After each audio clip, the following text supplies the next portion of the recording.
আমাকে সুধায় ডেকে, এলেম আমি কোথা থেকে, কোনখানে তুই করিয়ে পেলি আমার। মা শুনে কর হেসে কেঁদে, খোকারে তার বুকে বেঁধে, উচ্ছে হয়ে ছেলে মনের মাঝারে। হ্যাঁ, সেই চিরন্তন প্রশ্ন কর্তা এবং সেই খোকারই আজ জন্মবার্ষিকী। আমাদের জোড়াসাঁকোর ঠাকুর পরিবারে সেই খোকার জন্ম এবং বেড়ে ওঠা। আমাদের কাছে হয়তো জোড়াসাঁকোর ব্যাপারটাই আলাদা। তিনি যেখানে পড়েছিলেন সেই এইটাই হচ্ছে আমাদের অ্যাকচুয়ালি শান্তিনিকেতন।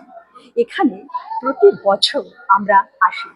সে আমরা কবি প্রণামে হয়তো প্রত্যেকে অংশগ্রহণ করতে পারি না বা করি না, সেটা যাই হোক না কেন, তবুও আমরা ছুটে আসি এই শান্তিনিকেতনে।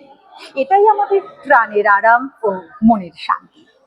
তাই বাঙালিকে যিনি বিশ্বের দরবারে পৌঁছে দিয়েছিলেন, যিনি গর্ববোধ করেছিলেন যে আমরা বাঙালি, এই কথাটি আমাদেরকে ভীষণ ভীষণভাবে গর্বিত হওয়া উচিত।